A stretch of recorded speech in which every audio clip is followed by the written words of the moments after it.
The gun is cold against Minho's temple.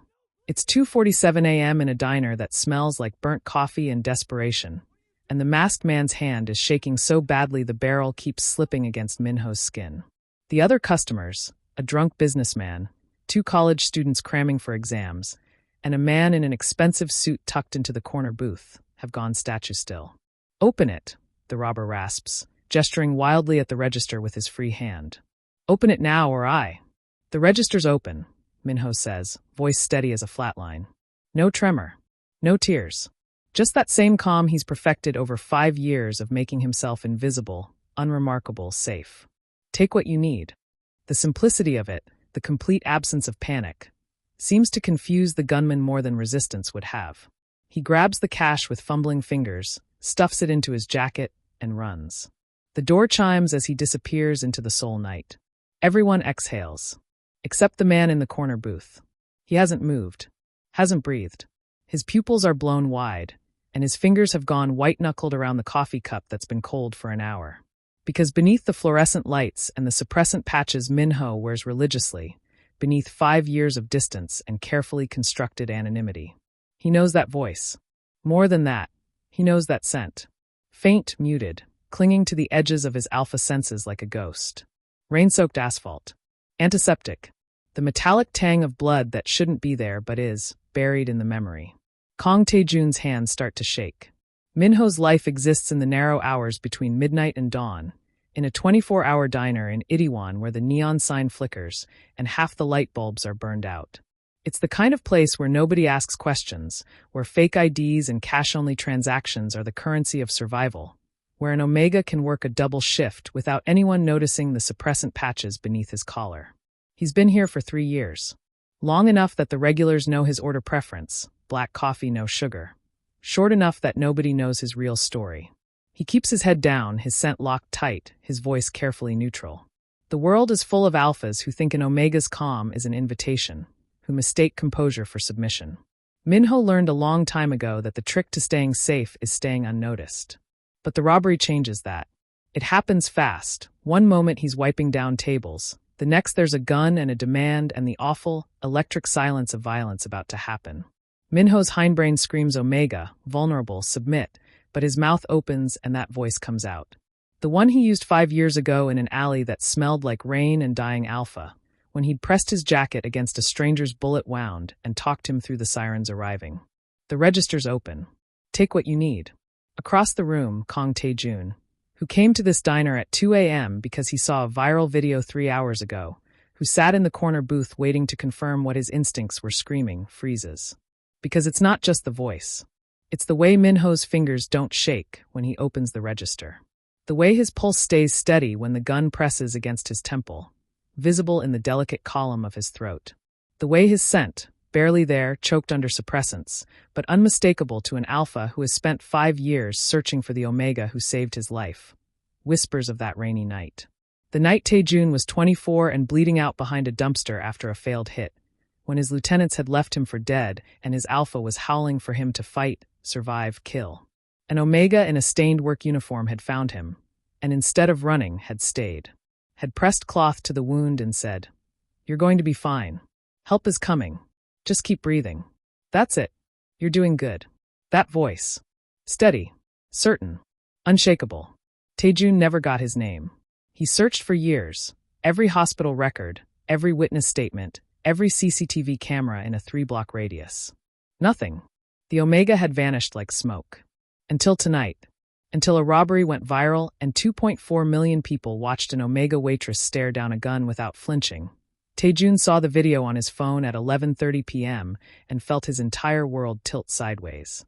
Now he sits in a diner at 2:47 a.m., watching Minho move through the aftermath. Reassuring the college students, giving statements to the police who arrive 15 minutes too late, wiping down the counter with hands that still don't shake. And Tae-jun realizes with a certainty that settles in his bones like inevitability. He's found him. The Omega who saved his life has been hiding in plain sight for 5 years, wearing suppressants and anonymity like armor, trying so hard to be invisible that the world almost believed it. But Kang Tae-jun is very good at finding things that don't want to be found. And he always pays his debts. Before I tell you what happens next, subscribe to Starry-Eyed Lovers, and tell me where you're watching from. Minho doesn't see the video until it's already too late. He gets home at 6:47 a.m., bones aching from the double shift, and finds Hannah camped out on their threadbare couch with her laptop balanced on her knees and her eyes too wide, too bright. She's supposed to be asleep. She has physical therapy at 9, and the sessions drain her, leave her gray-faced and trembling for hours afterward. Instead, she's staring at her screen like it's showing her the end of the world. "Appa," she says, and her voice cracks on the word. "Appa, you need to see this." Minho's hindbrain flares with alarm before his conscious mind catches up. He crosses the tiny apartment in 3 steps, suppressant patches itching under his collar, and looks over her shoulder. It's him. The video is playing on loop, shaky phone camera footage from one of the college students, probably because the angle is low and off-center. But the image is unmistakable. Minho with a gun pressed to his temple, fingers steady on the register, voice cutting through the chaos with that terrible, practiced calm. The register's open. Take what you need. The view count sits in the corner like an accusation. 2.4 million. "Hannah," Minho says carefully, throat closing around the word. "When did this?" "It's been up for 6 hours. She scrolls down, and the comment section unfolds like a wound. Someone posted it on Twitter around midnight. Then it got picked up by one of those viral accounts, and then another, and Appa, everyone's seen this. Minho's fingers find the edge of the couch. He grips it hard enough that his knuckles go white, hard enough that the pain grounds him when his omega instincts start screaming exposed, vulnerable, run. The comments scroll past in a blur. Ice in her veins. How is she so calm? Waitress of steel. I would have been sobbing. Who is she? Does anyone know her name? That voice, though. So soothing.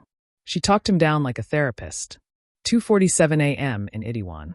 Anyone recognize the diner? Minho stops breathing. They're trying to figure out where you work, Hannah says, voice small. Some of them have already guessed. There's only 3 24-hour diners in that part of Itaewon, and someone posted photos comparing the window reflections. Appa, they're going to find you. I know, Minho says, but the words come out mechanical, distant. Like someone else is piloting his body while his brain tries to process the magnitude of what's happening. 5 years. He spent 5 years building this life, carefully, painstakingly, one anonymous shift at a time. No social media. No photographs. No trail for Sung-ho or any other alpha to follow back to him. He's been a ghost in his own life, invisible by design, and it's kept him safe. Now 2 million people know his face. Hannah's fingers hover over the trackpad. There's more, she says quietly. They're calling you a hero. Some of them want to interview you. There's a journalist from Hankiori who's asking people to help identify you. And, Appa, one of the comments says someone recognized you from a different video. From 5 years ago. Minho's blood turns to ice. What? I don't know what it means. Hannah clicks on a nested thread, and a username appears at truthseeker_soul. This person says they remember another viral video from 2021, an ambulance scene in Gangnam. They say there was someone who looked like you giving first aid to a stabbing victim. They're asking if it's the same person. The alley. The rain. Tae-jun's blood soaking through Minho's jacket while he applied pressure and lied through his teeth that everything would be fine. Minho's suppressants itch. His scent glands pulse beneath the adhesive, trying to release the bitter spike of fear that his hindbrain keeps generating. He breathes through his mouth, counts to 7, forces his voice to stay level. Hannah, I need you to close the laptop. But, close it, please. She does slowly, reluctance written in every movement. The apartment goes quiet except for the hum of the refrigerator and the distant sound of morning traffic through the walls. Hannah looks up at him with those 2 old eyes, the ones she got after their parents died and Minho became the only thing standing between her and the foster system. You're scared, she says. Not a question. Minho sits down beside her, careful not to let their shoulders touch. Physical contact makes the omega instincts worse, makes him want to curl around her and scent mark, and do all the things that would make them both targets. I'm careful, he corrects. There's a difference. Is this about Sung-ho? The name lands between them like a grenade. Minho hasn't spoken about Sung-ho in 3 years. Hasn't let himself think the name. Hasn't acknowledged the shape of that particular nightmare. But Hannah was 12 when Minho finally got them both out, when he'd packed their lives into 2 duffel bags and run in the middle of the night. She remembers. She knows. Partially, Minho admits, because lying to Hannah has never worked and he's too tired to try. But it's not just him. It's, Hannah, you know what happens when omegas get attention. Especially omegas who don't have packs, who aren't bonded. The wrong kind of alpha sees this video, decides I'm a challenge, Hannah finishes, voice bitter. Yeah, I know. Minho's phone buzzes in his pocket. Once. Twice. 7 times in rapid succession. He doesn't need to check it to know what's happening. His co-workers, the ones who are documented enough to have his number, are seeing the video. Mr. Cho is seeing the video. Every alpha in a 50-kilometer radius who thinks an unbonded omega is fair game is seeing the video. The walls are closing in. Hannah reaches over and takes his hand. Her fingers are small and cold and scarred from all the IVs, all the surgeries, all the ways her body has tried to fail her while Minho fought to keep her alive. What are you going to do? She asks. Minho looks at their joined hands and thinks about the rent notice tucked in the kitchen drawer. The one that says they have 14 days before eviction. The medical bills stacked on the counter like a tower of impossible choices. The suppressant prescription that's running low and costs 80,000 Korean wons to refill. He thinks about invisibility, and how it was the only currency that mattered, and how he just lost it in 6 hours of algorithm-driven virality. I don't know, he says, and it's the most honest thing he's said in years. His phone buzzes again. This time, it doesn't stop. Outside, Seoul is waking up. Inside, Minho sits in the apartment that's supposed to be a haven and feels exposure creeping across his skin like frostbite. Somewhere in the city, 2 million people have seen his face. Somewhere in the comments section, someone is still trying to figure out his name. And somewhere, Minho knows this with a certainty that makes his suppressants burn. Someone is already on their way to find him. 5 years earlier, the alley smells like rain and rotting garbage. And Minho is 19 years old and so broke that he's been rationing instant noodles for 3 days. It's 4:17 a.m., and he's taking the shortcut through the Gangnam back streets because the subway doesn't run this late, and he can't afford a taxi and his feet are screaming from 8 hours of standing.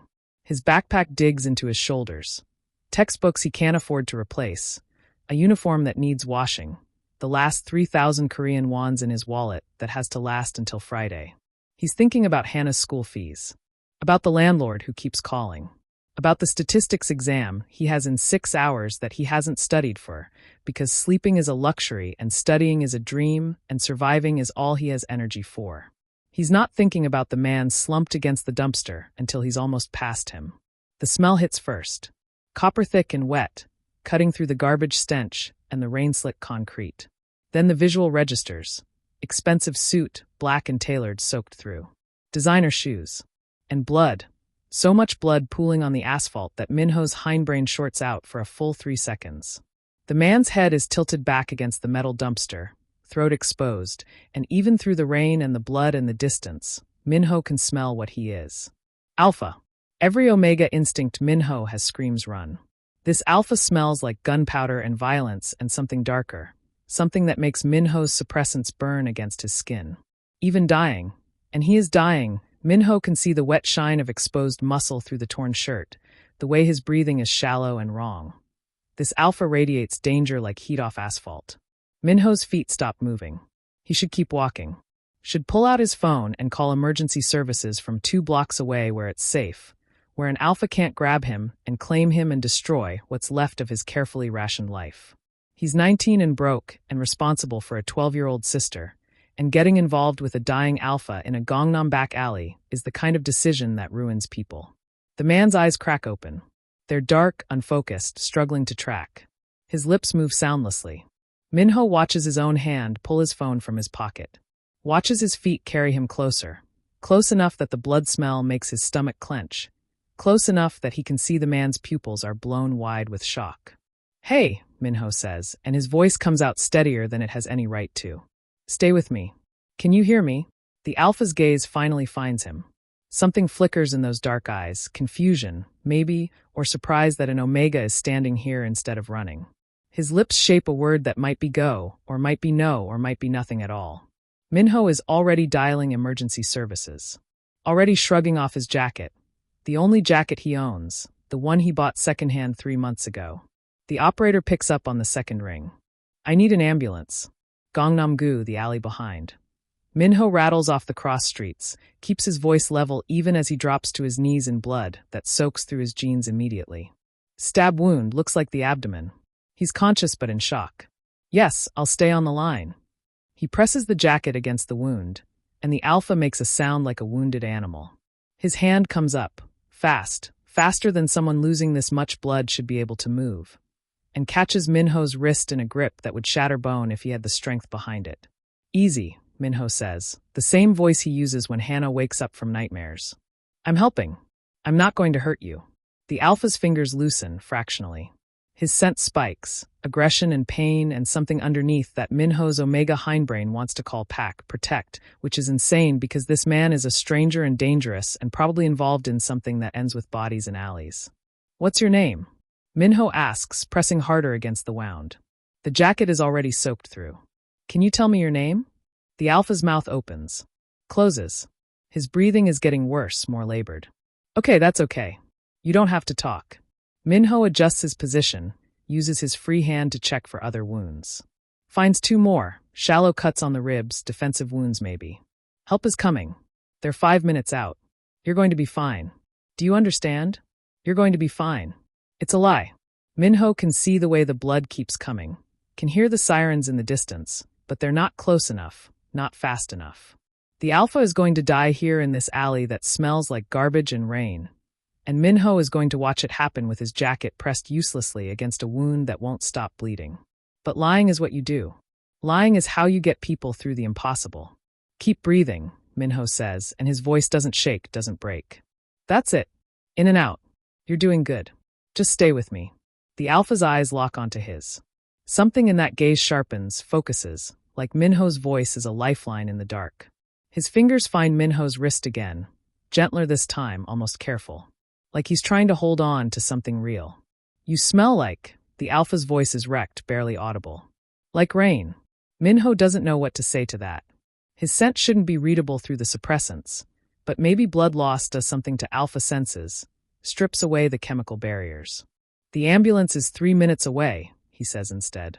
Stay awake. Can you do that for me? Stay awake.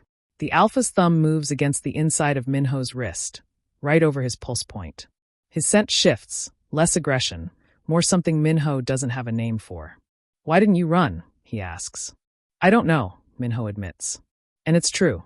He doesn't know why he's kneeling in blood in an alley at 4 a.m., why he's ruining his only jacket for a stranger who could kill him with one hand even half dead. Does it matter? Yes. The sirens are getting closer. Red and blue lights splash across the alley entrance, painting everything in urgent color. The paramedics arrive in a controlled rush. Professionals, efficient, already asking questions Minho answers while they work. They load the alpha onto a stretcher. One of the paramedics, an older beta with kind eyes, looks at Minho's blood-soaked clothes and says, You probably saved his life. We'll need a statement. I have to go, Minho says, already backing away. I'm sorry. I have class. I can't. Wait, at least give us your name. But Minho is already running. He leaves the jacket behind, leaves the questions unanswered, leaves the alpha's dark eyes tracking him as the ambulance doors close.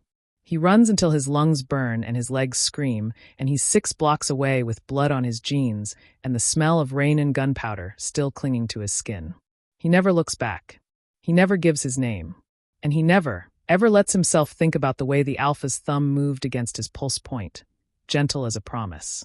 Mr. Cho calls Minho into the office at 11:47 p.m., 3 days after the video goes viral, and Minho knows before he sits down that this conversation ends with him unemployed.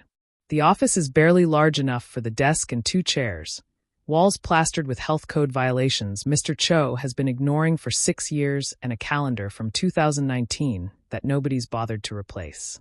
It smells like cigarette smoke and old kimchi, and Mr. Cho won't meet Minho's eyes. You're a good worker, Mr. Cho says, fingers drumming against the desk. He's a beta in his 60s, permanent scowl lines carved into his face, and he's never once asked Minho about the suppressant patches or why an omega is working night shifts alone. Reliable. Quiet. Never caused problems. Minho sits with his hands folded in his lap, spine straight. But I can't keep you. Mr. Cho finally looks at him, and there's something like regret in his expression. Something like guilt. The video, Minho, there's been reporters. 3 different news outlets showed up yesterday asking about you. One of them tried to interview customers. And then, he stops, pulls open a drawer, and slides a paper across the desk. Official letterhead. Ministry of Employment and Labor. Tax audit, Mr. Cho says flatly. They're coming next week. And half my staff. He doesn't finish the sentence. He doesn't need to. Minho looks at the letter without touching it. Half the staff is undocumented. The kitchen runs cash-only payments. Mr. Cho's been operating in the gray spaces of Seoul's economy for years, and everyone's known it. And nobody's cared because the diner feeds people at 3 a.m. when nowhere else is open and doesn't ask questions when workers show up with fake IDs. But viral videos bring attention. Attention brings scrutiny. And scrutiny kills businesses like this. I understand, Minho says, and his voice comes out level, professional. Like his entire life isn't fracturing beneath his feet. 2 weeks severance. Mr. Cho pulls out an envelope already prepared. It's not much. I wish I could. It's fine. Minho takes the envelope, doesn't count it. His fingers are steady even though his omega hindbrain is screaming about territory loss, security gone, danger approaching. When do you need me to finish? Tonight. Mr. Cho's jaw tightens. I'm sorry, but the reporters, if they come back and you're here. I understand, Minho says again. He stands, slides the envelope into his jacket pocket. Thank you for the opportunity, Mr. Cho. Minho. The older man's voice stops him at the door. Whatever you did in that video, the way you stayed calm, that's a good quality. You'll land on your feet. Minho doesn't respond. He just nods once and steps back into the diner's fluorescent brightness. The other workers are carefully not looking at him. Ji-young, the line cook, has her head down over the grill. Seo-jun, who works the register during day shifts, is suddenly very interested in wiping down already clean tables. They know. Of course they know. In a place this small, sound travels through walls like water through paper. Minho collects his things from the break room locker. An extra shirt, his name tag that he won't need anymore, the emergency suppressants he keeps on hand. His reflection stares back at him from the scratched mirror. Dark circles under his eyes, suppressant patches visible above his collar. Face that 2.4 million people can now recognize. He looks tired. He looks breakable. He looks exactly like what he is. An omega with no pack, no bond, no safety net, and now no job. The walk home takes 40 minutes. Minho counts his steps because counting keeps the panic at bay, keeps his scent from spiking through the suppressants. 7,234 steps from the diner to his apartment building, past convenience stores closing for the night and drunk salarymen stumbling toward taxis and street vendors packing up their carts. Seoul at midnight is a different creature than Seoul during the day. Neon bright and sharp-edged, full of people living in the margins. Minho has always belonged here, in the spaces between daylight and legitimacy. But tonight the city feels hostile. Every alpha he passes makes his shoulders tense. Every camera, security feeds, phone cameras, the ever-present potential of being recognized, feels like a threat. The apartment building's elevator is broken again. Minho takes the stairs to the 4th floor, legs burning by the 3rd landing, and finds the notice taped to his door before he even gets his keys out. Pink paper. Official seal. Final notice of eviction. He peels it off carefully, folds it, adds it to the collection in his pocket next to the severance envelope. The door lock sticks, it always does, needs WD-40 he can't afford. And then he's inside, back against the closed door, breathing in the familiar smell of home. Hannah is asleep on the couch, laptop still open beside her, screensaver painting her face in blue light. She's been researching something.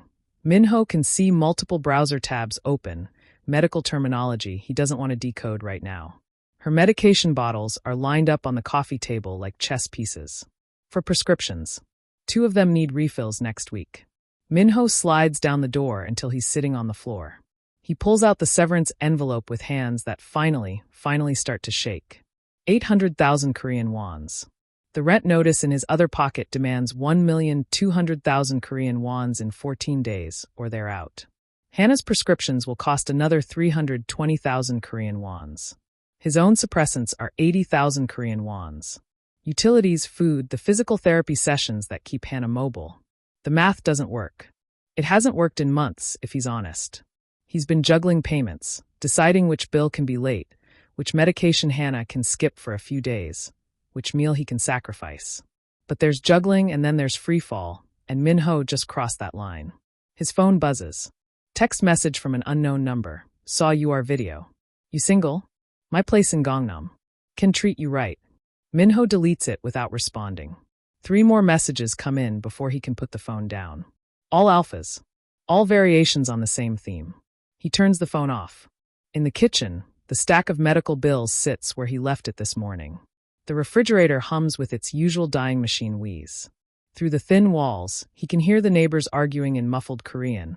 The same fight they have every Tuesday about money or mother-in-laws or whatever it is that makes people's voices go sharp and desperate. Minho sits on his apartment floor with 800,000 Korean wons that won't save them and a rent notice that will make them homeless and a viral video that painted a target on his back. The walls aren't just closing in anymore. They're already pressed against his skin, and he can't breathe, and there's nowhere left to run. Before I tell you what happens next, subscribe to Starry-Eyed Lovers, and tell me where you're watching from. The black car appears on the 4th day after Minho loses his job, parked outside his apartment building like a threat wrapped in luxury. Minho sees it from the 4th floor window where he's been standing for 20 minutes, staring at nothing, doing the math that doesn't work no matter how many times he recalculates. The car is sleek and expensive, German make, tinted windows, the kind of vehicle that doesn't belong in this neighborhood where rust and desperation are the primary aesthetics. Someone steps out. The man is tall, immaculate in a charcoal suit that probably costs more than 3 months of Minho's rent. Even from 4 floors up, Minho can see the precise way he moves, controlled, deliberate, like every gesture has been calculated for maximum efficiency. Dark hair swept back. Posture that speaks of violence carefully leashed. The man looks up.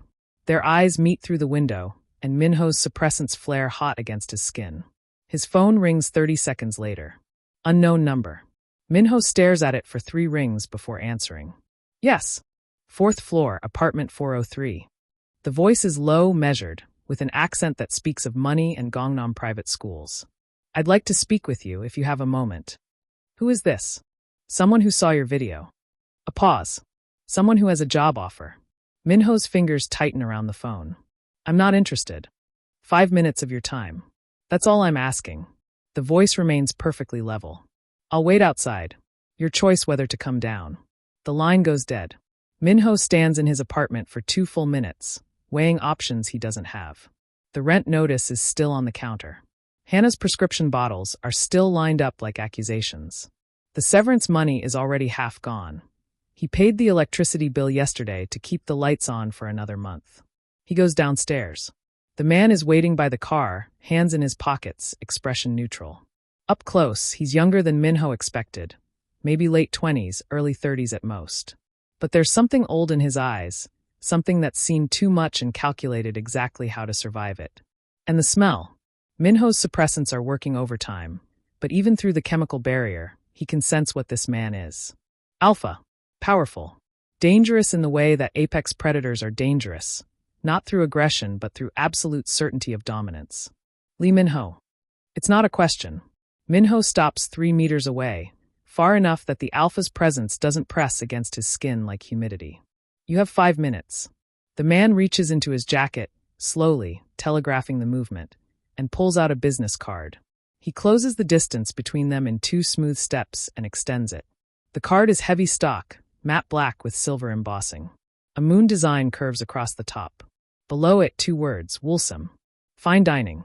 Kang Tae-jun, the man says. I own a restaurant in Cheongdam-dong. I'm told you need work. Minho doesn't take the card. You're told wrong. Are you employed currently? That's none of your business. You were fired 3 days ago from the Itaewon diner. Tae-jun's voice remains perfectly calm, stating facts without judgment. The video made you a liability. Mr. Cho couldn't afford the attention. Minho's scent spikes, anger and fear mixed together, and his suppressants burn trying to contain it. Are you having me followed? I made inquiries. Tae-jun still holds the card out between them. You handled a dangerous situation with exceptional composure. That's a rare quality. I'm told you don't panic. So you hunted me down to offer me a job? Minho's laugh is sharp, humorless. What kind of restaurant owner does that? The kind who recognizes talent when he sees it. Tae-jun's eyes, dark, intense, unreadable, stay locked on Minho's face. The kind who pays well for discretion and competence. There's something underneath those words, some weight that Minho can't decode. This close, he can see details. The precise knot of Tae-jun's tie, the expensive watch on his wrist, the faint scar along his jawline that disappears into his collar. The way his posture is relaxed, but his muscles are coiled, like he's ready to move in any direction at any moment. This man is not just a restaurant owner. I'm not interested, Minho says again, putting every ounce of conviction into the words. Whatever you're offering, whatever you want, no. Tae-jun's expression doesn't change. He lowers the card, but doesn't put it away. May I ask why? Because I don't know you. Because this, Minho gestures at the car, the suit, the entire situation, is not normal. Restaurant owners don't track down viral video subjects and show up at their apartments. So whatever this is really about, I want no part of it. For the first time, something flickers in Tae-jun's eyes. Respect, maybe. Or recognition. You're right to be cautious, he says quietly. Especially given what you are. Minho goes very still. Excuse me? Your suppressants are good quality, but not perfect. Tae-jun's voice drops lower, private. I can smell what you're hiding, Lee Minho SSI. And I'm telling you that at Woolsome, you'd be safe. Protected.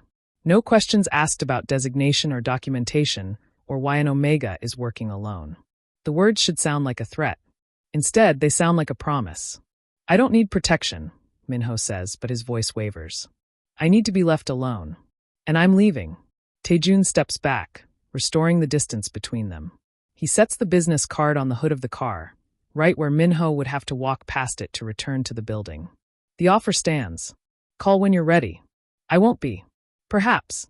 Tae-jun moves toward the driver's side door, movements fluid and controlled. But if you change your mind, the starting salary is 4.5 million Korean wons monthly. Housing assistance available if needed. Health insurance that covers family members. Minho's breath catches. For 0.5 million Korean wons. That's 3 times what he was making at the diner. That's Hannah's prescriptions and rent and food and maybe, impossibly, some savings. Tae-jun opens the car door, pauses. You saved my life once, he says, so quietly Minho almost doesn't hear it. 5 years ago. In an alley in Gangnam. You pressed your jacket against a stab wound and told me I was going to be fine. And you never gave your name. Minho's world tilts sideways. The rain. The blood. The dying alpha whose thumb moved against his pulse point like a promise. I've been looking for you, Tae-jun continues, still not looking at him. 5 years of searching. And then a video of a robbery goes viral, and there you are, same voice, same composure, same scent underneath the suppressants. So no, Lee Minho SSI, this isn't about the video. This is about paying a debt. He slides into the car. When you're ready, he says through the open window. Not before. The engine purrs to life. The car pulls away from the curb, smooth and silent, and disappears around the corner. Minho stands on the sidewalk for a long time after, staring at the business card on the empty space where the car was parked. The moon emblem catches the streetlight, silver against black. His hands are shaking when he finally picks it up. The pharmacy technician's voice is professionally sympathetic when she delivers the number, but sympathy doesn't pay bills. 3.2 million Korean wons for the 3-month supply, she says, reading from her computer screen. The immunosuppressants are the expensive part. Korean won 2.1 million for that one alone. Insurance should cover 60%, but you'd mentioned your coverage lapsed. Minho stands at the counter with Hannah beside him, her hand gripping his jacket sleeve. Yes, he says. His voice comes out steady, even though his brain is doing math that ends in catastrophe no matter how he approaches it. How much for 1 month instead? The technician clicks through screens. We can split it, but the per unit cost is higher. 1 month would be 1.3 million Korean wons. 1.3 million Korean wons. Minho has 400,000 Korean wons in his account. The severance money is already spent on rent and utilities and the food that's kept them fed for the past 4 days. And if Minho stops, recalculates. What if we only fill the immunosuppressant? Skip the others for now. Appa, Hannah says quietly. A warning. The technician's expression shifts to concern. I wouldn't recommend that. The immunosuppressant needs the other medications to work properly. Without them, you're risking rejection episodes, and those require hospitalization. Which costs more than the prescriptions, Minho finishes. I understand. We can hold the prescription for 7 days if you need time to. We'll take that option. Thank you. Minho guides Hannah out of the pharmacy before the technician can offer more sympathy or solutions that aren't actually solutions. The late afternoon sun hits them as they step onto the street, and Hannah is already pulling away from him, anger written in the rigid line of her spine. Don't, she says before he can speak. Don't tell me it's going to be fine. Hannah, I heard you asking about skipping medications. She stops on the sidewalk, forces him to face her. At 14, she's already as tall as his shoulder, and the surgery scars on her neck are visible above her collar. I'm not stupid, Appa. I know what that means. Minho's chest tightens. We have 7 days. I'll figure something out. How? Her voice cracks. You don't have a job. We're 3 weeks from eviction. And now you're going to what? Sell your suppressants? Take out a loan from one of those predatory lenders. I won't let you skip your medications. And I won't let you destroy yourself trying to pay for them. Hannah's eyes are bright with tears she's too stubborn to let fall. This is my fault. If you didn't have to. Stop. Minho catches her shoulders, gentle but firm. None of this is your fault. Do you understand me? None of it. They stand there on the crowded Gangnam sidewalk, two people trying not to drown while the city flows around them like water around stones. Minho can feel strangers' eyes on them, an Omega and a teenager, both too thin, both exhausted. He pulls Hannah into a hug before anyone can look too closely, before any alpha can decide that an unbonded Omega is worth approaching. I'll figure it out, he says into her hair. I promise. He doesn't know how he's going to keep that promise. The business card has been living in Minho's jacket pocket for 4 days, edges already softening from being touched too many times. He takes it out that night after Hannah falls asleep, sits at the kitchen table under the flickering light, and stares at it like it might spontaneously combust. Wholesome. Fine dining. Below the name, a phone number embossed in silver. For 0.5 million Korean wons monthly. Housing assistance. Health insurance that covers family members. Minho sets the card on the table. Picks it up. Sets it down again. This is not what independence looks like. This is not the life he's spent 5 years building. The carefully constructed walls that keep alphas out and safety in. Accepting help from Kang Tae-jun means accepting something more complicated than a job. It means acknowledging the debt between them. The night in the alley that Minho has tried so hard to forget. It means letting someone see him. Really see him. Omega and desperate, and 1 bad week away from complete collapse. His phone sits next to the card. The clock on the microwave reads 2:17 a.m. Minho stares at both for 3 hours. At 5:23 a.m., when the sky is just starting to lighten and his eyes are burning from exhaustion, he picks up the phone. The number rings 4 times. Minho is preparing to leave a voicemail, already composing the words in his head, formal and distant, when the line connects. Lee Minho SSI. Tae-jun's voice is alert, no trace of sleep. I wasn't expecting to hear from you. Minho's carefully prepared speech evaporates. You said the job offer stands. It does. And the health insurance, you said it covers family members? A pause. Minho can hear something in the background. Traffic, maybe, or voices. Tae-jun isn't home. At 5:23 a.m., he isn't home. It covers immediate family, yes. Parents, siblings, children. Full coverage, no pre-existing condition exclusions. Minho closes his eyes. My sister needs expensive medications. Immunosuppressants. Her insurance lapsed when He stops, forces himself to continue. The prescriptions cost 3.2 million Korean wons for 3 months. I can't pay that. I need the insurance active immediately, not after a probation period. Done. I haven't. You don't even know what I'm agreeing to. You're agreeing to work at Wholesome, Tae-jun says, voice calm and matter of fact. Everything else we discuss later. The insurance activates today. I'll have my assistant send you the policy information within the hour. It's too easy. Too simple. Minho's Omega instincts are screaming that there's a catch, that alphas don't give without taking, that debt compounds into ownership if you're not careful. Why are you doing this? Minho asks. And don't tell me it's about the alley. 5 years is a long time to carry a debt. Is it? Tae-jun's voice drops lower. You saved my life. You asked nothing in return. Not my name, not money, not even acknowledgement. Do you know how rare that is, Minho SSI? Someone who gives without expecting to take. Minho doesn't have an answer for that. The job is real, Tae-jun continues. The pay is real. The insurance is real. If you choose to believe there's more to it, a pause. You wouldn't be wrong. But the choice is still yours. Take the job or don't. Either way, your sister gets her medications. I can't accept that without. You can and you will. The pharmacy you were at yesterday, Han Medical, yes? I'll have the prescriptions filled and delivered by noon. Consider it a signing bonus. Minho's grip on the phone tightens. You're making it very difficult to say no. That's the idea. There's something in Tae-jun's voice that might be amusement.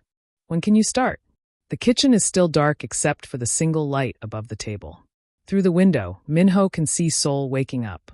Lights clicking on in other apartments, early risers heading to subway stations. The same city that's been crushing him for 5 years, indifferent to Omega struggling to survive. He thinks about Hannah asleep in the other room. About the medication bottles lined up empty. About the choices that aren't really choices when the alternative is watching your sister suffer. Monday, Minho says. His voice doesn't shake. I'll start Monday. I'll send a car at 4 p.m. Woolsome opens for dinner service at 6. I can take the subway. The car is non-negotiable. Tae-jun's voice is firm. You work for me now, Minho SSI.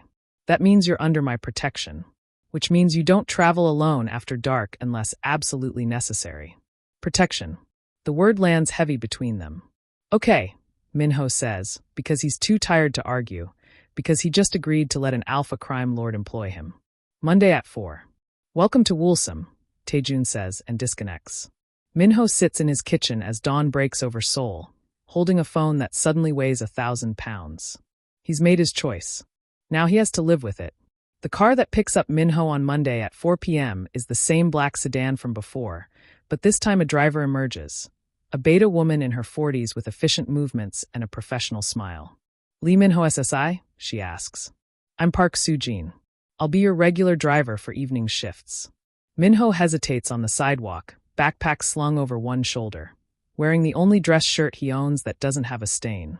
Regular driver seems excessive for a server. Mr. Kang's orders. Soo-jin opens the back door. He's particular about his staff's safety. The drive from Itaewon to Cheongdam-dong takes 30 minutes through traffic that costs more in time than money. Minho watches Seoul transform through the window, from his neighborhood's crumbling infrastructure and crowded streets to the gleaming towers and luxury boutiques of Gangnam. The cars get newer. The pedestrians get better dressed. Everything starts to smell like money. Woolsome sits on a quiet street corner, understated in the way that only truly expensive things can be. No flashy signage, just a simple wooden door with a silver moon emblem and a small plaque. The building is traditional Hanok architecture wrapped around modern glass, old and new coexisting in careful balance. Staff entrance is in the back, Soo-jin says, pulling into a discreet side alley.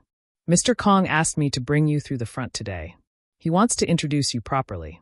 Minho's suppressants itch against his skin. That's not necessary. With respect, Minho SSI, very little Mr. Kang does is strictly necessary. He does it anyway. The front entrance opens into a space that makes Minho's diner look like a different planet. The lighting is warm and low, coming from paper lanterns that cast soft shadows across dark wood tables and cream-colored walls. The air smells like jasmine and expensive alcohol. Everything is clean, not the industrial bleach clean of the diner, but the kind of clean that costs money to maintain. The kind where someone polishes the glassware until it gleams and folds napkins into perfect triangles. There are 12 tables. Minho counts them automatically. 12 tables, 48 seats maximum, but the spacing is generous enough that it feels intimate rather than crowded. The kitchen is visible through a glass partition, all stainless steel and organized chaos, nothing like Mr. Cho's grease-stained operation. A woman in a crisp white shirt and black apron approaches. She's an alpha. Minho can tell by the way she moves, confident and direct, probably early 30s, with her hair pulled back in a severe bun. You must be Lee Minho. Her voice is professional but not unkind. I'm Young Min-ji, front of house manager. Mr. Kang said you'd be starting today. Yes. Minho bows precisely. Thank you for having me. Your experience is in diners, correct? 24-hour service in Itaewon. 3 years. Minji's expression doesn't change, but something flickers in her eyes. Assessment, maybe. This will be different. Our clientele expects a certain level of discretion. We serve politicians, celebrities, businessmen who value privacy above almost everything. You don't gossip about who you see here. You don't take photos. You don't acknowledge regulars in public if you see them elsewhere. Understood. Understood. Good. Minji pulls out a tablet, already bringing up what looks like a training schedule. We'll start you on prep work and side duties for the first week. Learn the menu, learn the wine list, observe the flow. If you do well, you'll move to serving by week 2. We run a tight operation here. Mr. Kang doesn't tolerate sloppiness. The way she says Mr. Kang carries weight. Not quite fear, but definitely respect edged with caution. I noticed you're an omega, Minji continues, voice dropping lower. The suppressants are good quality, but in case you were worried, we have 3 omegas on staff, 2 betas, and 4 alphas including myself. Mr. Kang has a zero-tolerance policy for designation-based harassment. Anyone makes you uncomfortable, you report it immediately. To me or to him directly. Minho nods slowly. Has that been a problem before? Once. Minji's smile is sharp. The alpha in question no longer works here. Or anywhere in Seoul's restaurant industry, from what I hear. There's a story there, but Minho doesn't ask.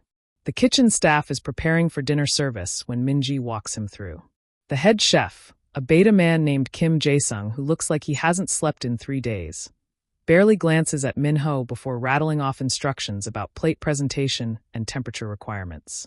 The sous chef, an Omega woman named Lee Yuna, is more welcoming, showing Minho where supplies are kept and explaining the evening's menu in rapid-fire detail.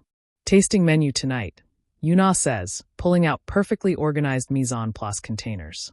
8 courses. Wine pairings optional, but most tables take them. The second course has pine nuts, always confirm allergies. Third course can be modified for vegetarian, but needs 20 minutes notice. Questions? Not yet, Minho says, trying to commit everything to memory. You'll do fine.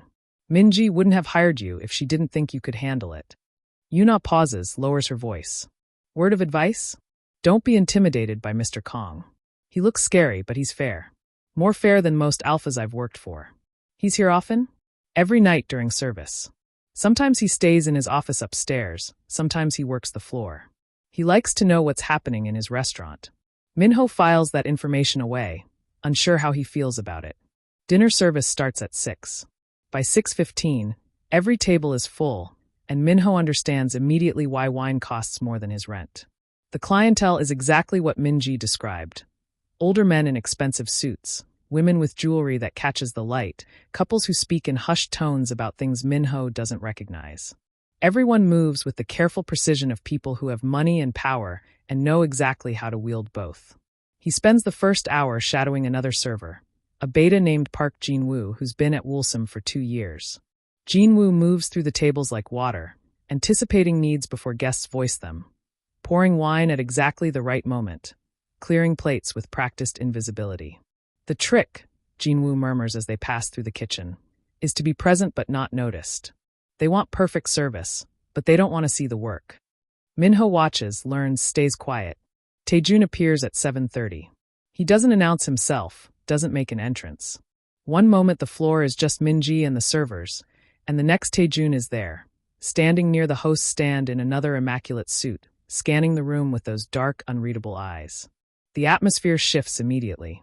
The staff doesn't stop working. If anything, they become more efficient, more precise. But there's a new tension in their movements, a hyper-awareness of his presence. Minji straightens her posture. Yuna calls orders from the kitchen with extra clarity. Even the guests seem to sense something, conversations dropping in volume. Tae-jun's gaze finds Minho across the room. Their eyes meet for 3 seconds, long enough for Minho's suppressants to flare hot, long enough for his hindbrain to register alpha, powerful, dangerous.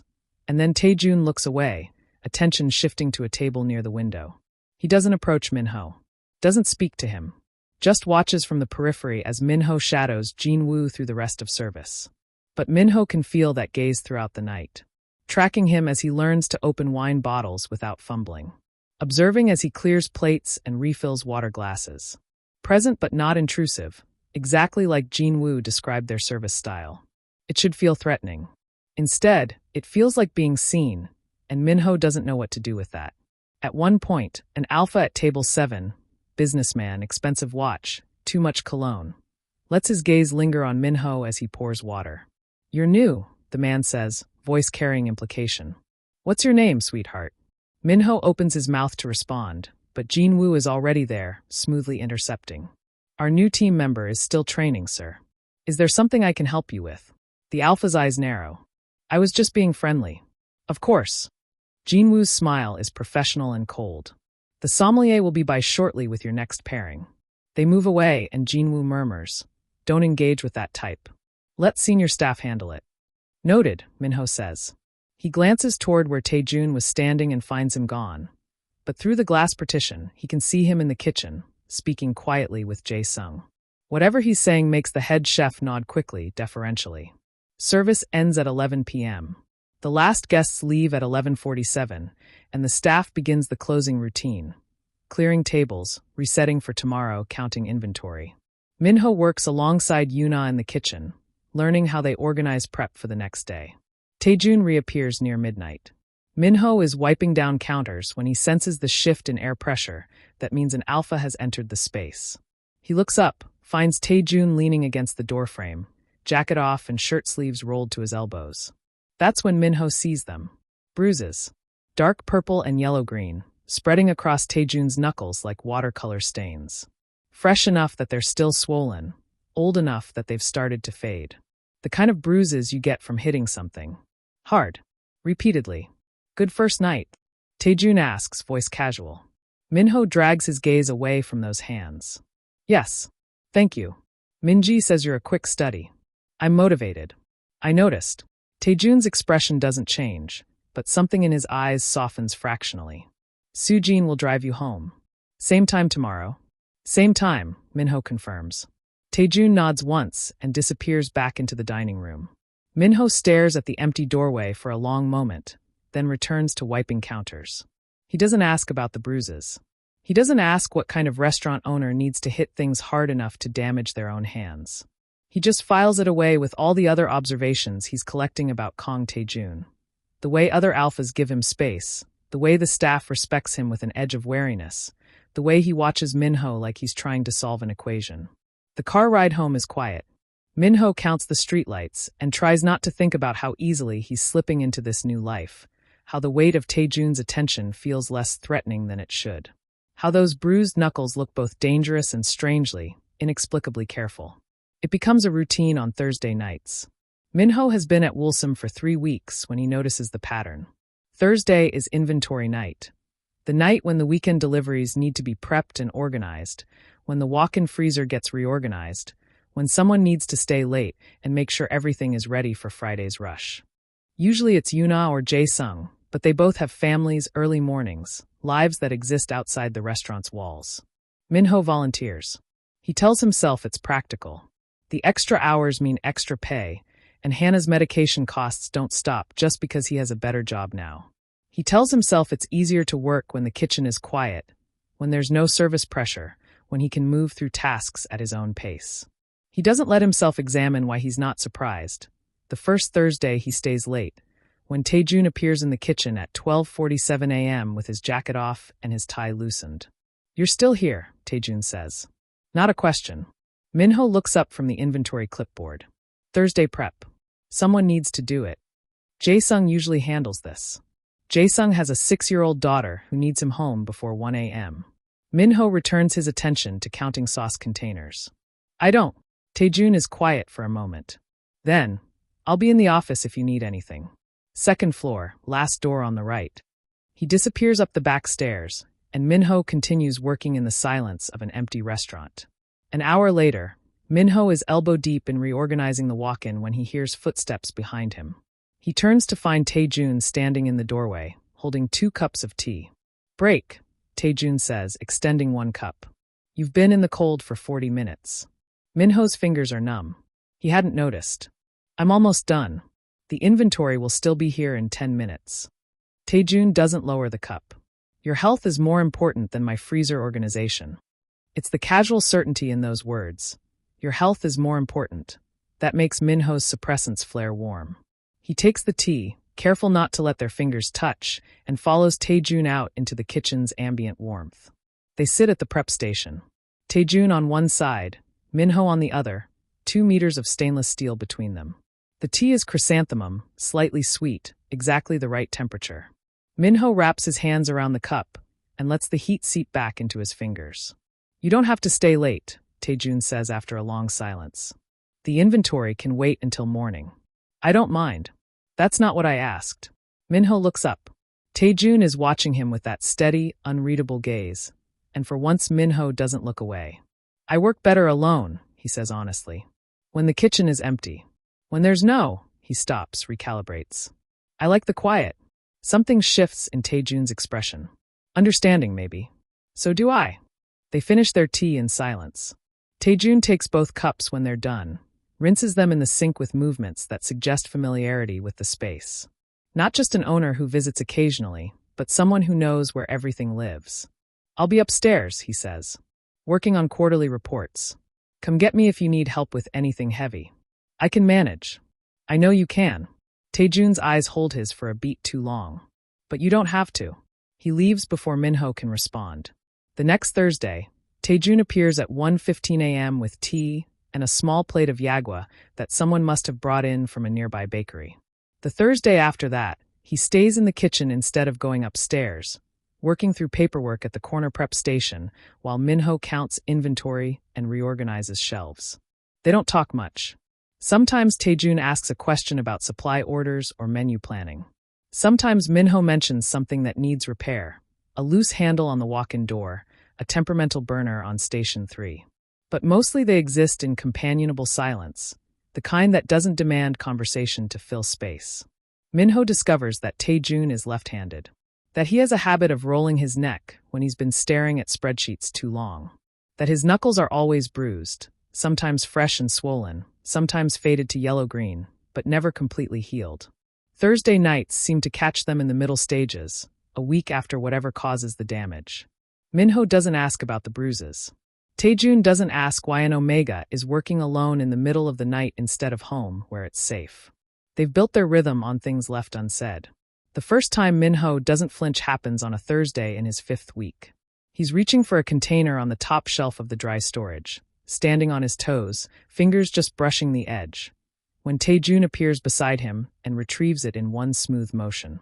Close enough that Minho can smell him through the suppressants, that cedar and rain scent that all alphas have but somehow distinctly Tae-jun.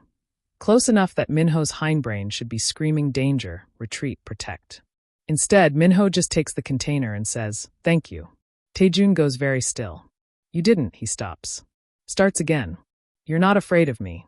It's not a question, but Minho answers anyway. Should I be? Most Omegas are. When they find out what I am. A restaurant owner? Tae-jun's laugh is quiet, humorless. Among other things. Minho sets the container on the prep counter, keeps his movements deliberate and calm. "I know you're not just a restaurant owner," he says. "The bruises on your knuckles. The way other alphas treat you. Not just respect, but fear. The security system here is more sophisticated than most banks.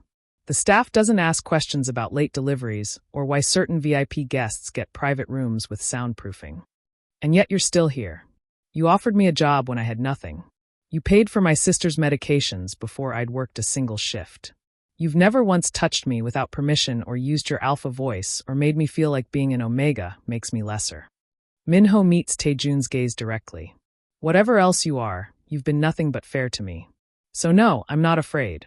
The silence that follows is heavy with things neither of them know how to say. "You should be more careful," Tae-jun says finally, voice low. "Trusting people like me."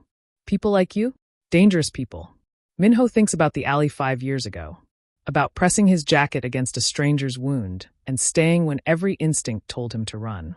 About how this same alpha tracked him down not to collect a debt, but to pay one. "I think," Minho says carefully, "that you're less dangerous than you want people to believe." Tae-jun's expression does something complicated. "Don't mistake control for safety, Minho SSI. I've hurt people. I'll hurt more before this life is done. Have you ever hurt someone who didn't deserve it?" The question hangs between them. "No," Tae-jun says after a long moment. "But the definition of deserve is subjective. So is danger." They're standing closer than Minho realized. Close enough that he can see the faint scar on Tae-jun's jawline, the one that disappears into his collar. Close enough that if Tae-jun moved his hand 6 inches, he could touch Minho's wrist, could find the pulse point that races despite Minho's outward calm. But Tae-jun doesn't move. He just stands there, contained and careful, and Minho understands with sudden clarity that this is what Tae-jun always does. Maintains distance, telegraphs his movements, gives Minho space to retreat if he needs it. Your tea is getting cold, Minho says, because the moment is becoming too much, too heavy with implication. Tae-jun blinks, steps back. Right. Yes. He returns to his paperwork, and Minho returns to inventory, and the spell breaks like morning fog. But something has shifted. The next Thursday, when Tae-jun brings tea, his fingers brush Minho's as he passes the cup. Just the barest contact, barely a second, but Minho doesn't pull away. Just lets it happen, lets his skin register the warmth of Tae-jun's hand before the moment passes. The Thursday after that, Tae-jun asks, "How's your sister?" "Her medication's working well." "Yes. The new prescription is better than the old one. Fewer side effects." Minho pauses. "Thank you for asking. I'm invested," Tae-jun says simply. "In her well-being. In yours." Minho doesn't know what to do with that either. The Thursdays accumulate like sediment. Quiet conversations, shared tea, the comfortable silence of two people learning each other's rhythms. Minho stops volunteering for inventory night and starts just expecting to stay late. Tae-jun stops pretending he has quarterly reports that can only be done at 1 a.m. on Thursdays. They both know what this is becoming. Neither of them says it out loud. On the 8th Thursday, Tae-jun brings apple cinnamon tea instead of chrysanthemum, and Minho realizes with a jolt that Tae-jun has been paying attention. That he's noticed Minho always drinks the apple cinnamon tea in the staff room during afternoon breaks. "Thank you," Minho says, cradling the cup. "You're welcome," Tae-jun replies. And maybe it's the late hour, or the way the kitchen light makes everything feel softer, or the fact that Minho's walls have been eroding so slowly he didn't notice until they were already half gone. But he finds himself saying, "I'm glad you found me." That night in the diner. Even though it's complicated. "I'm glad." Tae-jun goes very still. When he speaks, his voice is rougher than usual. "So am I." The silence that follows isn't uncomfortable. It's the smallest, most dangerous kind of trust. Sitting in an empty restaurant at 1 a.m. with an alpha who could hurt him but won't, drinking tea and existing in the same space without fear. Minho should be terrified. Instead, he feels something perilously close to safe. Before I tell you what happens next, subscribe to Starry-Eyed Lovers, and tell me where you're watching from. Minho is pouring wine at table 4 when the air in the restaurant changes. It's subtle, a shift in atmospheric pressure, a disruption in the carefully maintained equilibrium of Woolsom's dinner service. Minho feels it before he understands it, the way prey animals sense predators before they see them. His hand stutters mid-pour, and he has to concentrate to keep the wine from spilling across the white tablecloth. Minji's voice cuts through from the host's stand, professional but with an edge. "I'm sorry, sir, but we're fully booked this evening. If you'd like to make a reservation." "I'm not here to eat." The voice is smooth, cultured, achingly familiar. "I'm here to see someone. Lee Minho. I believe he works here." Minho's suppressants ignite like flash paper. He sets the wine bottle down with hands that have started to shake, excuses himself from table 4 with a bow that's more muscle memory than conscious thought, and turns toward the entrance. Ji Sung-ho stands at the host's stand in a tailored navy suit, all charm and perfect posture, smiling at Minji like they're old friends. He's exactly as Minho remembers, handsome in that calculated way that alphas perfect when they learn their looks are weapons, hairstyled just so, expensive watch catching the light. 32 years old and polished like marble, with none of the rough edges that made him dangerous 3 years ago. No, that's wrong. The rough edges are still there. He's just better at hiding them now. Their eyes meet across the restaurant, and Sung-ho's smile widens. "Min-ho-ya," he says, warmth dripping from the informal address like honey laced with arsenic. "There you are. I've been so worried." Minho's scent spikes, fear bitter and sharp as scorched metal, before his suppressants slam down like a prison door. But it's too late. Several guests have looked up, noses twitching. 2 alphas at table 7 exchange glances. The Omega couple at table 2 shifts uncomfortably. Minho forces his feet to move forward, keeps his voice level. "Sung-ho Sasai, this isn't a good time. Isn't it?" Sung-ho's gaze travels over Minho's server uniform, the restaurant's elegant interior, lands back on his face with something that looks like possession. "You disappeared 3 years ago. No goodbye, no explanation. I've been looking everywhere for you, and then," he laughs, soft and intimate, "there you are. In a viral video. Standing so calm with a gun to your head. I knew it was you immediately.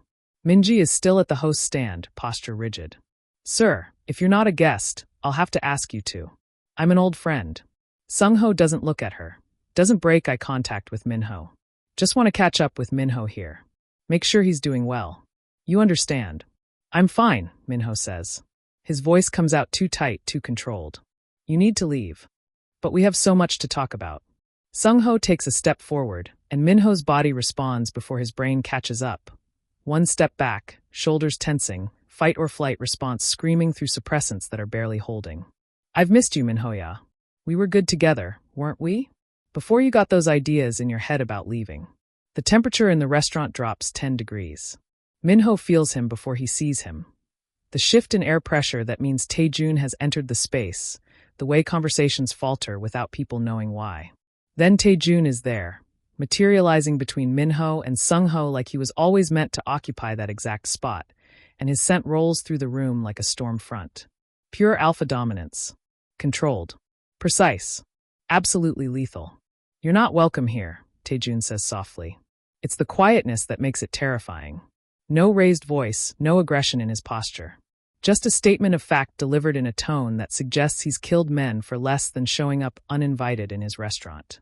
Sung-ho's smile doesn't falter, but something flickers behind his eyes. Calculation. Reassessment. And you are. The owner. Kang Tae-jun. Tae-jun stands perfectly still, hands loose at his sides, but Minho can see the tension coiled in his shoulders.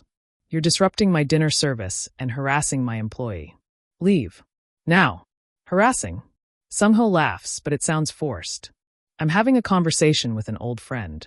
Surely that's not against policy. Minho SSI is working. You're preventing him from doing his job. Tae-jun's voice remains level, but his scent intensifies. Not aggressive enough to trigger a dominance fight, but enough to make every alpha in the restaurant go very still. I won't ask again. For a moment, the two alphas just stare at each other. Sung-ho is taller by maybe 2 centimeters, but Tae-jun has something Sung-ho doesn't, a certainty that radiates from his core like heat from a furnace. The absolute knowledge that he will win any conflict that starts here. Sung-ho must sense it too, because his smile finally cracks. Of course. I apologize for the disruption. He adjusts his cufflinks, tries to salvage his dignity. I'll be going. He takes one step toward the door, then pauses. Turns his head just enough that Minho can hear him, but Tae-jun can't see his lips move. I know where you live, Minho-ya, Sung-ho whispers. We'll continue this conversation at home. The words land like a blade between Minho's ribs. Then Sung-ho is gone, the door closing behind him with a soft chime, and the restaurant exhales collectively. Conversations resume in hushed tones. Silverware clinks against plates. The spell breaks, but the residue remains, tension thick enough to taste. Tae-jun doesn't move for 3 full seconds. When he finally turns to look at Minho, his expression is carefully, deliberately blank. Are you all right? Minho opens his mouth. Closes it. His hands are shaking so badly, he has to clasp them together. I'm fine. That's not what I asked. I need, Minho's voice cracks. He swallows, tries again. I need a minute. Please. Minji. Tae-jun doesn't raise his voice, but Minji appears instantly. Cover Minho's section. He's taking a break. Of course. Minji's expression is concerned but professional. Minho SSI, staff room is open if you need privacy. Minho nods, doesn't trust his voice, and walks toward the back of the restaurant on legs that feel like they're not entirely connected to his body. He makes it to the staff room, closes the door, leans against it, and focuses on breathing. In. Out. Count to 7. Don't let the panic win. His suppressants are burning. His scent glands are trying to release distress signals that the patches are barely containing. Every omega instinct is screaming that he's been found, that the predator knows where his den is, that there's nowhere safe anymore. I know where you live. Of course Sung-ho knows. The video made Minho visible. The internet is forever, and obsessive alphas have resources.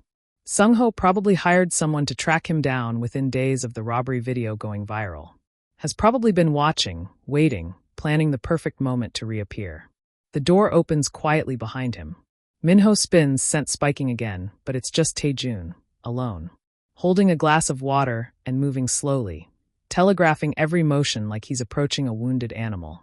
Drink, Tae-jun says, extending the glass. You're in shock. Minho takes the water because his hands need something to hold. How did you? I asked Minji to keep everyone out. Tae-jun stays by the door, maintaining distance. That man. The alpha. Who is he? Ex-partner. The words taste like ash. From 3 years ago. The one you ran from. It's not a question. Tae-jun already knows somehow. Maybe from the way Minho reacted, maybe from the way Sung-ho spoke, maybe from whatever network of information a man like Tae-jun has access to. Yes, Minho says quietly. Did he hurt you? Minho drinks the water instead of answering, which is answer enough. Tae-jun's jaw tightens. His scent shifts, still controlled, but edged with something darker. Fury, maybe. Or the promise of violence carefully contained. He said he knows where you live. He does. I don't. Minho sets the glass down before he drops it. I don't know what to do. If he shows up at my apartment, if Hannah is there. He won't. You can't know that. I can. Tae-jun's voice is absolutely certain. Because I'm going to make sure he understands that touching you means dealing with me. And I am significantly less forgiving than you are. The possessiveness in those words should terrify Minho. Should trigger every warning about alphas who think ownership and protection are the same thing. But there's something in Tae-jun's expression, anger on Minho's behalf, not at Minho's choices, that makes the fear settle into something else. I don't need you to fight my battles, Minho says, because he needs to establish that boundary, needs Tae-jun to understand. I know you don't. Tae-jun's eyes are dark and serious. But you don't have to fight them alone either. Not anymore. Minho's suppressants ache. His chest hurts. Every wall he's built over 5 years is cracking, and he doesn't know how to stop it. What if he comes to the apartment? Minho asks, voice barely above a whisper. What if he? Then you call me. Tae-jun pulls out his phone, thumbs through to his contacts, turns the screen to show Minho. This number. Any time, day or night. If he shows up, if he contacts you, if you even see him on the street, you call me immediately. Tae-jun SSI. Promise me, Minho. There's no command in it, no alpha voice forcing compliance. Just a request from someone who's terrified of what might happen if Minho faces Sung-ho alone. Please. Minho stares at the phone number on the screen, commits it to memory. Okay, he says. I promise. Tae-jun relaxes fractionally. I'll have Soo-jin drive you home tonight. I'll arrange for security, discreet, just watching the building. You won't see them, but they'll be there. That's too much.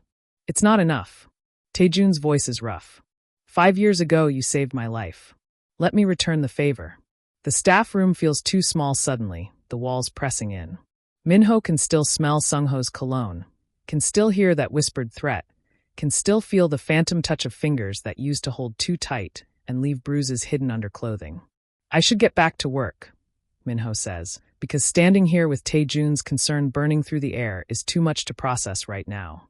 Take the rest of the night off. Jin-woo can cover. I'd rather work. Minho straightens his spine, forces his voice steady. Staying busy helps. Tae-jun studies him for a long moment, then nods. All right, but the moment you need a break, you take it. Understood. Understood. They return to the dining room together, and Minho finishes his shift with hands that eventually stop shaking. But he can feel Tae-jun's gaze tracking him throughout the night, a constant presence that's both reassuring and terrifying in its intensity. And when Soo-jin drives him home at midnight, Minho looks out the window and sees shadows that might be security or might be threats. And he doesn't sleep until dawn breaks over Seoul. Minho knows something is wrong the moment he opens the apartment door. The lock wasn't broken. That's what makes his stomach drop. Sung-ho has a key. Either the old one from 3 years ago that Minho never thought to have the landlord change, or a new one he somehow acquired. The implication sits heavy in Minho's chest. Sung-ho has been planning this. The apartment smells like him. That cologne, expensive, woody, suffocating, cutting through the familiar sense of home like smoke through clean air. Hannah. Minho calls out, voice sharp with sudden fear. Hannah, are you here? No answer. She's supposed to be at her friend Ji-won's house for a study session. Should be there until 8. Minho checks his phone, 6:47 p.m. He has an hour, maybe less. She's not home, a voice says from the kitchen. Calm. Familiar. Wrong. I made sure to arrive when she wouldn't be here. We need privacy for this conversation. Minho's suppressants flare so hot they burn. His hindbrain screams run, but his feet are frozen to the apartment floor, his body caught between present and past, between 24 and 19, between the man he's become and the terrified Omega who couldn't escape the first time. Sung-ho steps into view. He's made himself comfortable, jacket off, sleeves rolled up, leaning against the kitchen counter like he belongs here. Like the 3 years Minho spent building a life without him are irrelevant. His smile is gentle, concerned, the same expression he used to wear right before. Minho's brain skips. Won't complete that thought. Minho-ya, Sung-ho says softly. Don't look at me like that. I'm not here to hurt you. I just want to talk. Get out. Minho's voice comes from somewhere far away, disconnected from his body. Get out of my apartment. Now. Our apartment, Sung-ho corrects, still so gentle. You seem to have forgotten. We lived together for 8 months. You were mine. You still are, no matter how far you run. I was never yours. Weren't you? Sung-ho pushes off the counter, takes 1 step forward. Minho takes 2 steps back. You came to me when you had nothing.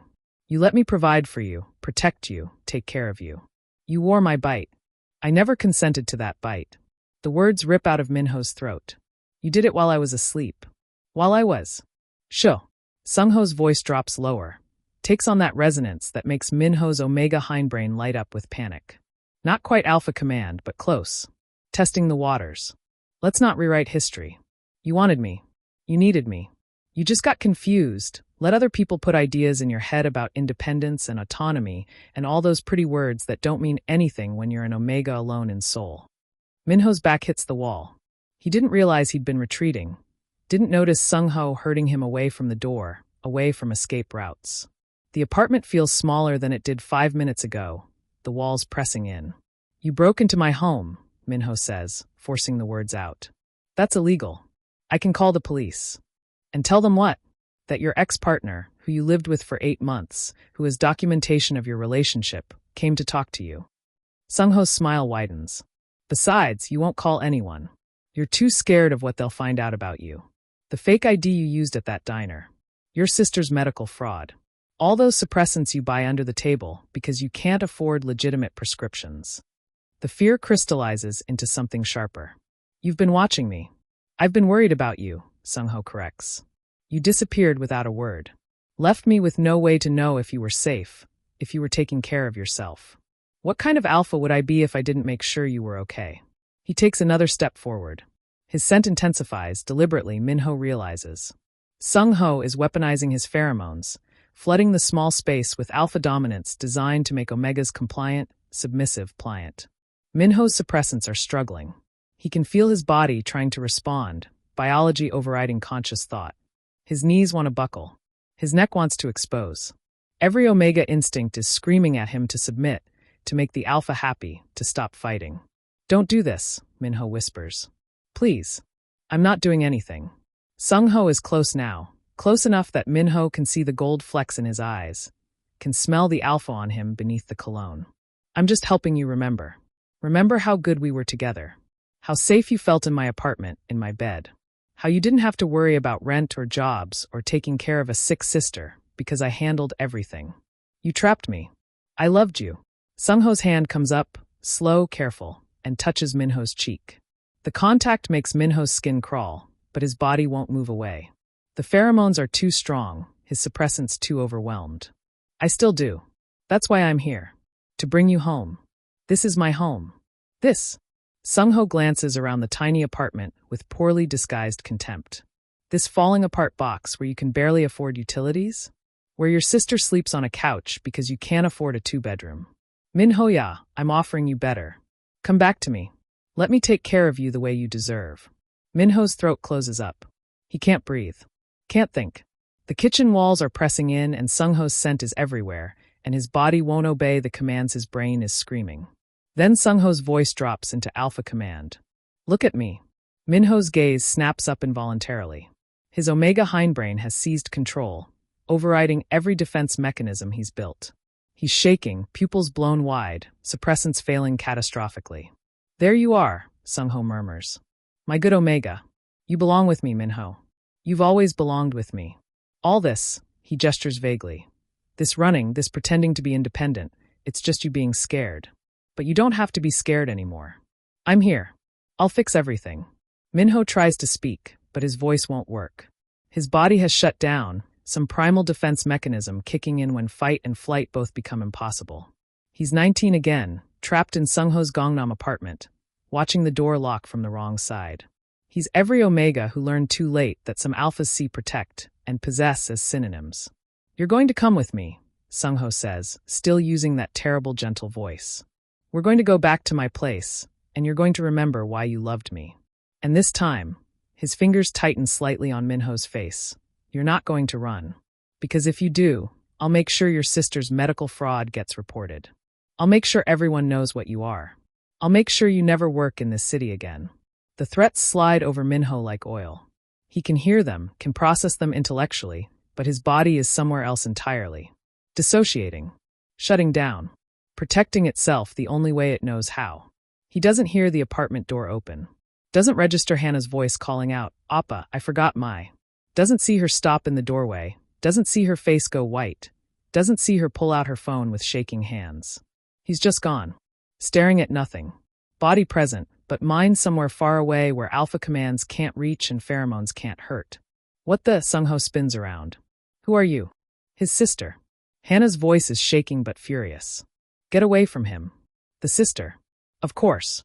Sungho releases Minho, who doesn't move, doesn't blink. You're the reason he ran, aren't you? Fed him all those ideas about leaving. Well, you can visit. Once he's settled back in with me, you can. Hannah is already dialing. I'm calling the police, she says. Go ahead. I haven't done anything illegal. You broke into our apartment. I have a key. From 3 years ago. That's trespassing. Hannah's eyes dart to Minho, still frozen against the wall. Appa. Appa, can you hear me? Minho doesn't respond. Hannah's expression crumples for half a second, then hardens into something fierce. She looks down at her phone, scrolls through Minho's recent calls, finds a number that's been called repeatedly on Thursday nights. Kang Tae-jun. She doesn't know who that is. Doesn't know why her brother has been calling this number at 1 a.m. every week. But it's there, and the police will take 20 minutes to arrive, and Minho is somewhere else entirely and Hannah needs help now. She presses call. It rings twice. Minho SSI. The voice is male, concerned. Is everything? This isn't Minho, Hannah says, words tumbling out. I'm his sister. There's someone in our apartment. An alpha. My brother is. He's not responding.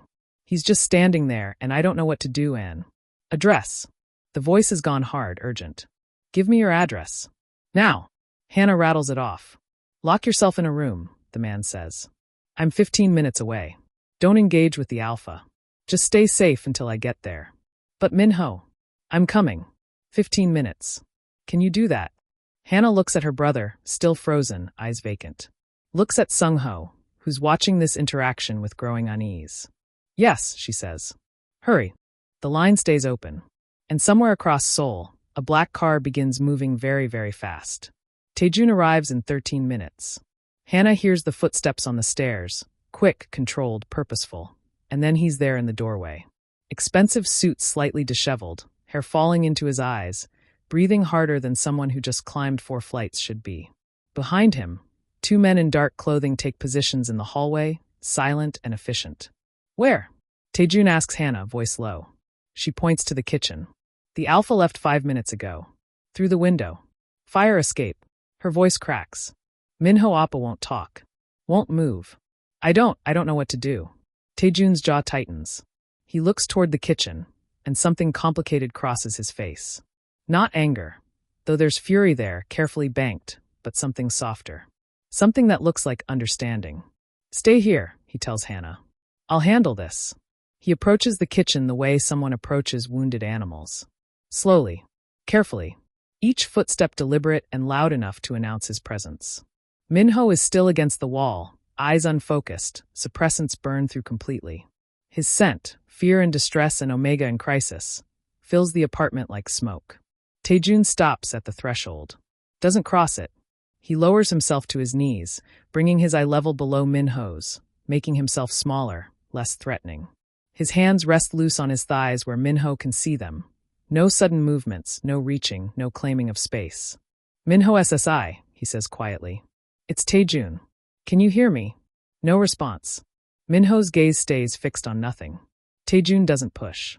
Doesn't use his alpha voice to force acknowledgement. Just waits, patient and still, until finally, slowly, Minho's eyes track toward him. Recognition flickers, distant and fragile. He's gone, Tae-jun says. The alpha who was here. He's gone. You're safe now. Minho's lips move soundlessly. What do you need? Tae-jun asks, and his voice is so gentle it hurts. Tell me what you need, Minho SSI, and I'll do it. The question seems to reach through the dissociation. Minho blinks once, twice, and something comes back into his eyes. Not all the way, not yet, but enough that his voice works when he finally speaks. Stay. It's barely a whisper. Just stay. Okay, Tae-jun says immediately. I'll stay. He doesn't move closer. Doesn't try to touch. Doesn't attempt comfort that Minho hasn't explicitly asked for. Instead, he shifts to sit against the opposite wall, legs crossed, hands visible. 3 meters of kitchen floor between them. Space. Distance. Choice. I'm not going anywhere, Tae-jun says. Take all the time you need. They sit like that for 17 minutes. Hannah hovers in the doorway, uncertain, until Tae-jun gestures her in with a slight movement of his head. She sits beside her brother, takes his hand carefully, and Minho's fingers curl around hers. The first voluntary movement he's made since she arrived. Appa, she whispers.